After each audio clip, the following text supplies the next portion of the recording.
visions. The country chooses one or the other. We accept the choice the country made. I've said many times, you can't love your country only when you win. You can't love your neighbor only when you agree.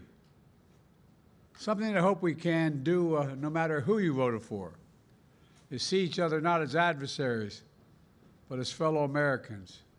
Bring down the temperature. I also hope we can lay to rest the question about the integrity of the American electoral system. It is honest, it is fair, and it is transparent. And it can be trusted, win or lose. I also hope we can restore the respect for all our election workers who busted their necks and took risks at the outset. We should thank them. Thank them for staffing voting sites, counting the votes, and protecting the very integrity of the election. Many of them are volunteers who do it simply out of love for their country. And as they did their duty as citizens, I will do my duty as president. I'll fulfill my oath, and I will honor the Constitution.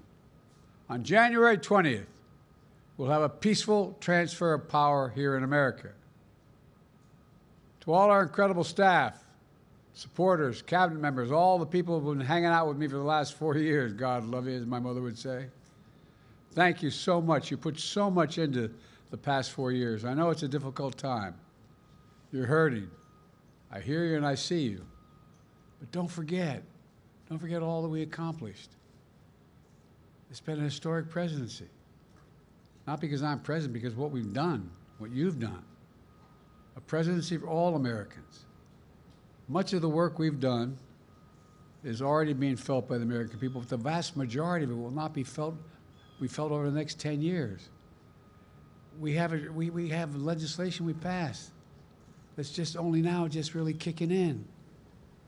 We're going to see over $1 trillion worth of infrastructure work done, changing people's lives in rural communities and communities that are in real difficulty, because it takes time to get it done.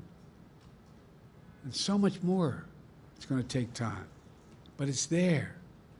The road ahead is clear, assuming we sustain it. There's so much we can get done and will get done based on the way the legislation was passed. And it's truly historic. You know, we're leaving behind the strongest economy in the world. I know people are still hurting, but things are changing rapidly. Together, we've changed America for the better.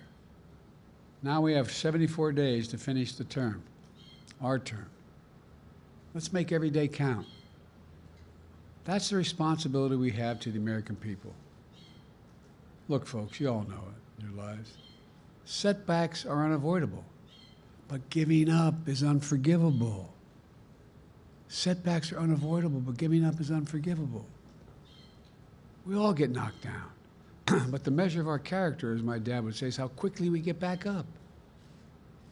Remember, a defeat does not mean we are defeated. We lost this battle. The America of your dreams is calling for you to get back up. That's the story of America for over 240 years and counting. It's a story for all of us, not just some of us. The American experiment endures. We're going to be okay, but we need to stay engaged. We need to keep going. And above all, we need to keep the faith. I'm so proud to have worked with all of you. I really mean it. I sincerely mean it. God bless you all. God bless America. And may God protect our troops. Thank you, thank you, thank you.